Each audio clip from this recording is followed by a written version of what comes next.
Okay, so we talked about last time. Uh, listen, shut up for a second. Um, okay, so we talked about last time how we had this relationship with the strain.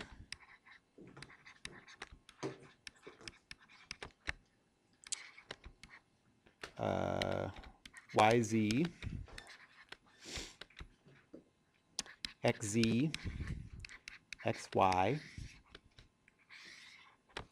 and that's equal to a 6 by 6 matrix times these stresses.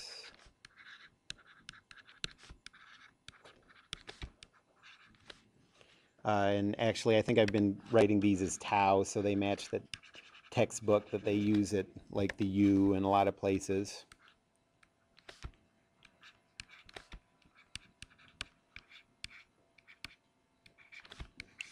Okay, this matrix is 6 by 6. And what's this one called? Compliance or stiffness? This is the compliance matrix, yep. And so this represents the material properties of, whatever material you're dealing with. Yes? I believe last time we used gamma instead of tau. Gamma is for the strains. Oh, did I miss? I'm sorry about that. Yeah. So gamma is always strains and tau is always stresses.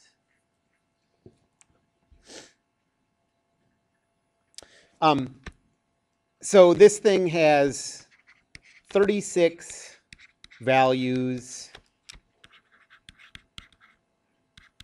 representing material properties. Okay, so in other words, if you want to do calculations involving some known material, you have to first do 36 tests of the material in order to, okay? Well, that's what this suggests, but you don't have to, don't worry. So, I mean, that would be a big problem, 36 different material tests. But it turns out, first of all, so 36 material properties is a lot.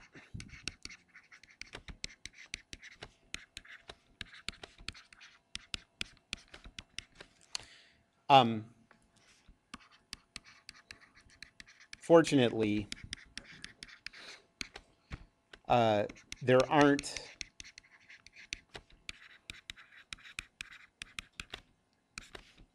(36) independent values.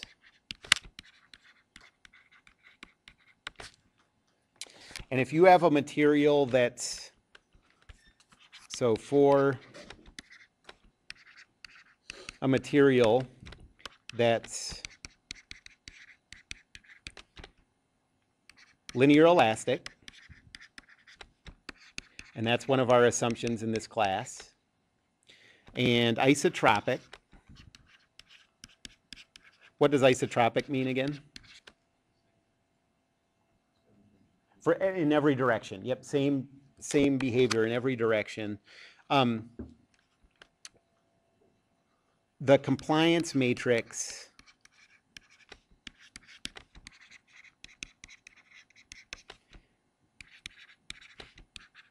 can be expressed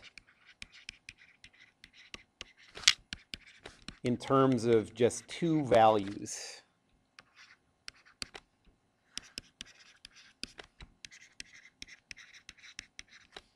That's very good news. Yeah. And those two values are Young's modulus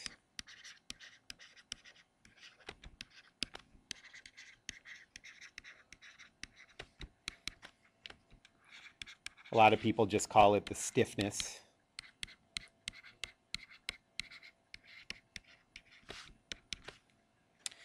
And Poisson's ratio. It's like poison, but with two S's.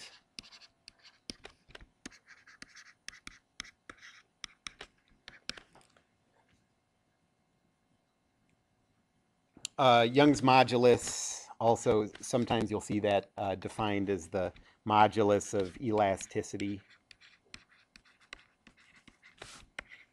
I mean, called modulus of elasticity.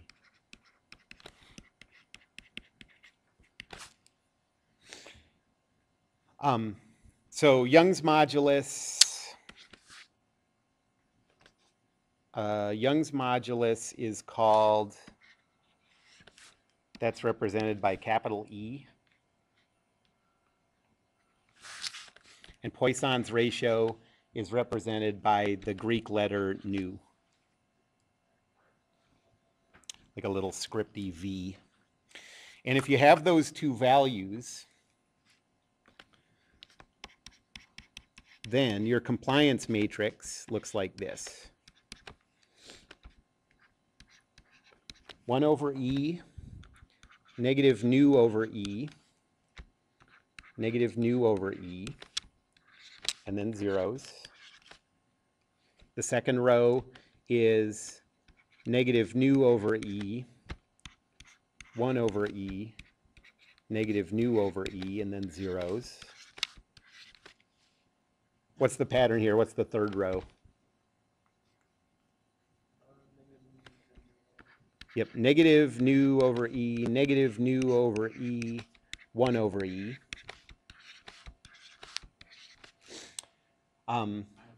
Yep.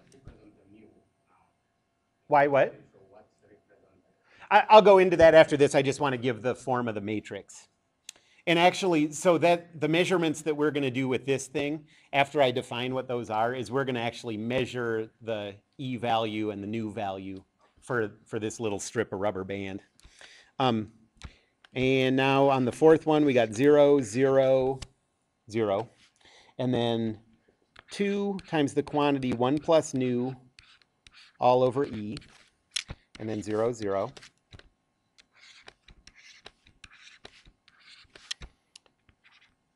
Then for the fifth row, that one just moves over.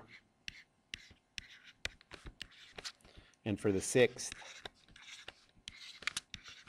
it moves over to here.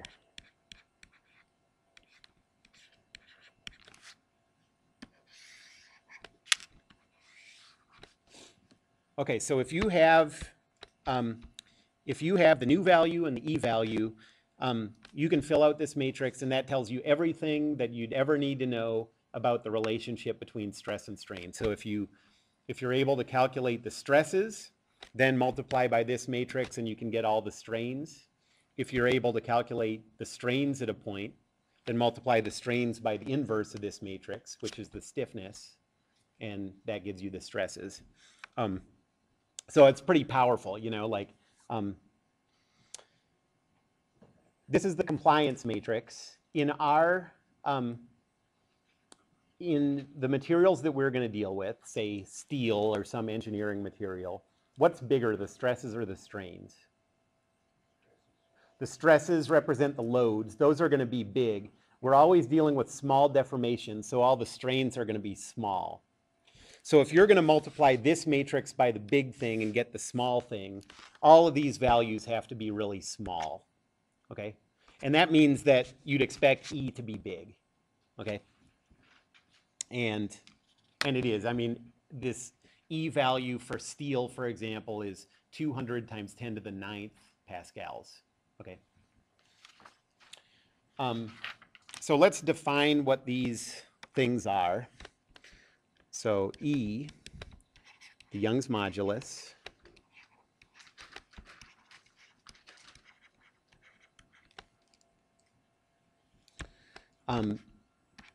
think of this as equivalent to K for a spring.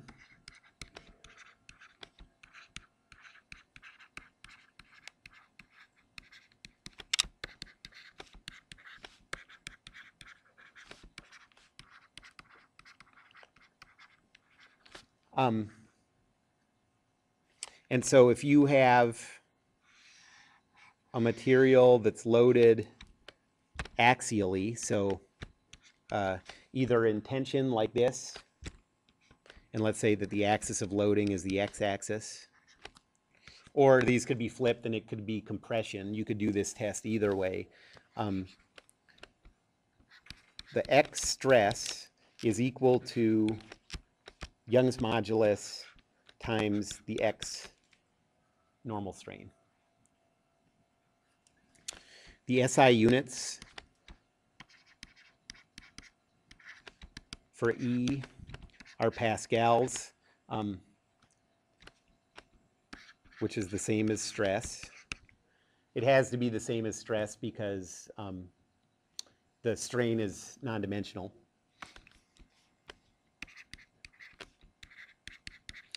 And these values are so high that for engineering materials, it's more common to see them written in megapascals or gigapascals. So for engineering materials,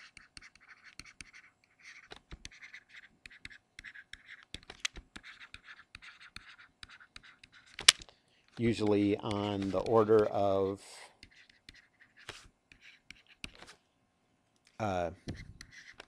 10 to the 9 pascals, which is written as GPa, gigapascals.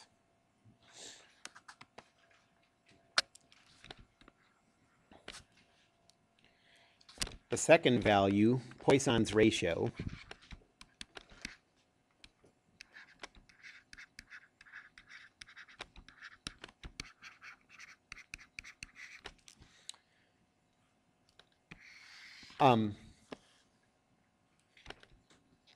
determines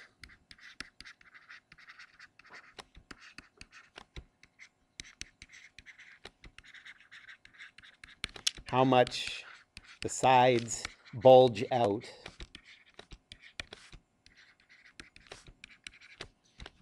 in a uniaxial compression.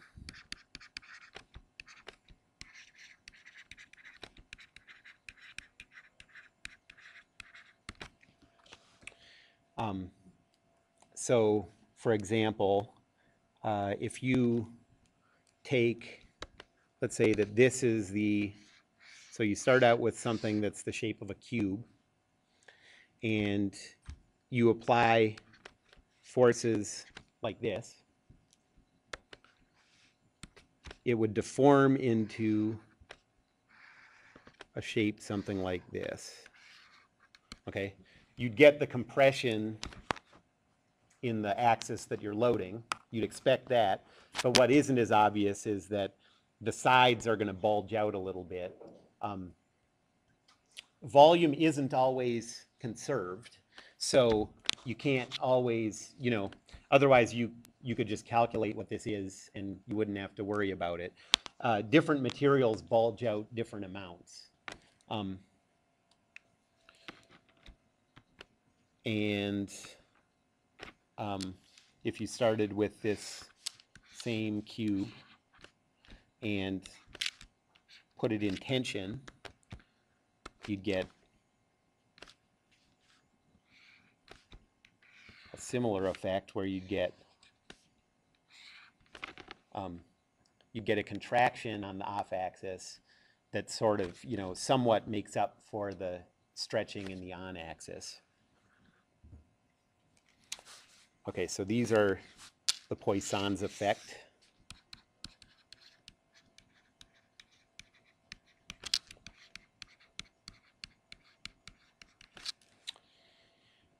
To calculate Poisson's ratio, and actually let me go back up to Young's modulus and just put a box around that definition of Young's modulus. And so now here for Poisson's ratio is equal to the negative of the strain in the off axis divided by the strain in the loaded axis.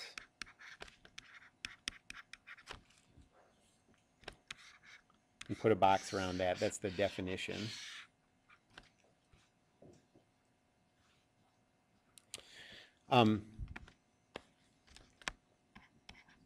If a material doesn't change volume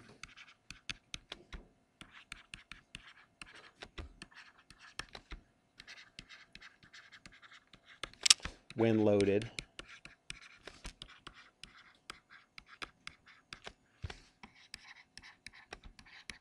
It's called incompressible.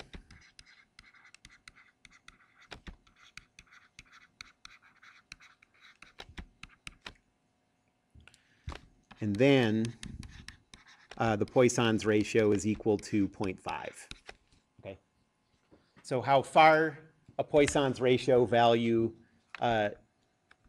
differs from 0.5 tells you how much the volume changes. And for most engineering materials,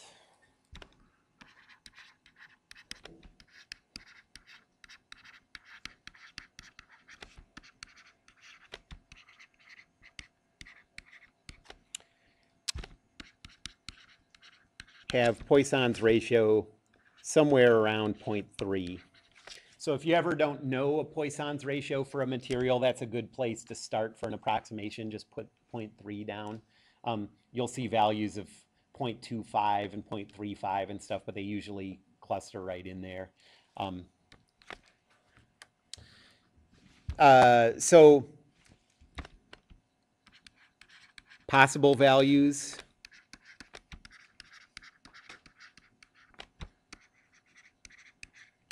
Range from 0.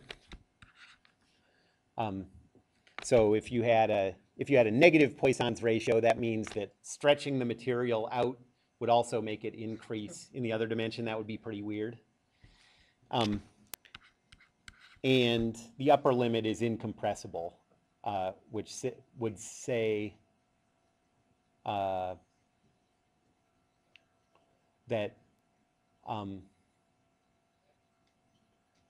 stretching it would lead to a decrease in volume, and compressing it would lead to an increase in volume. So those they just don't make physical sense, you know. So these are the possible values. 0.3 is around what you'll usually see.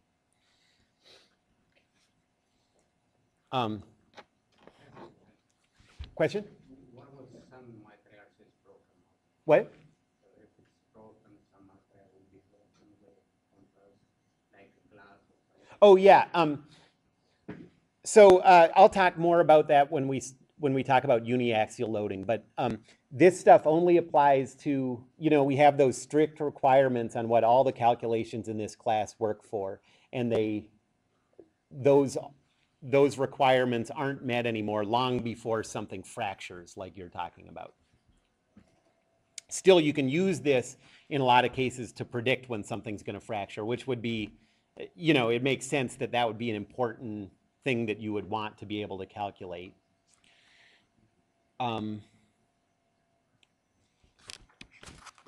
Okay, so let me just say something about the big picture here.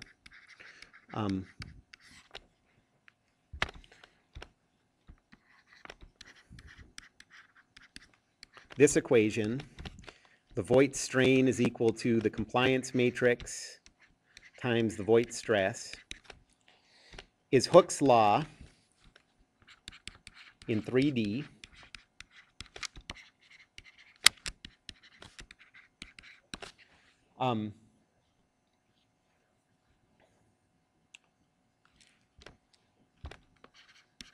What if you wanted to go the other way? I mentioned this before, but you just have to take the inverse. So what if you knew the strains and wanted to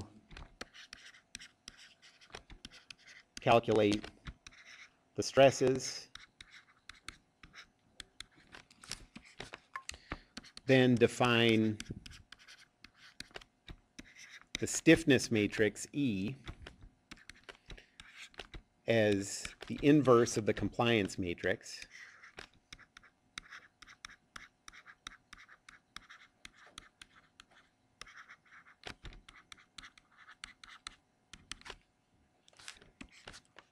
And then you have the relationship that the void stress is equal to the stiffness times the void strain.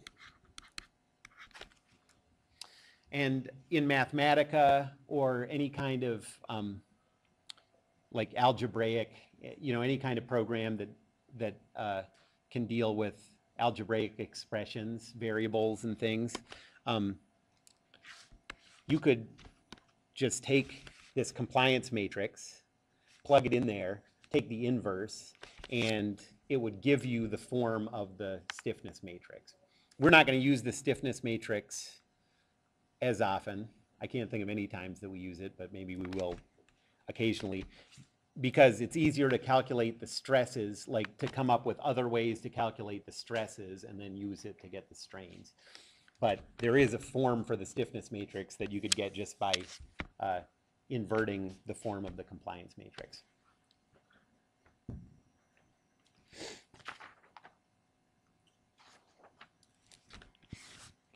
Okay, so let's stop there and measure. So the demo. We're going to measure Young's modulus and Poisson's ratio for a strip of a rubber band.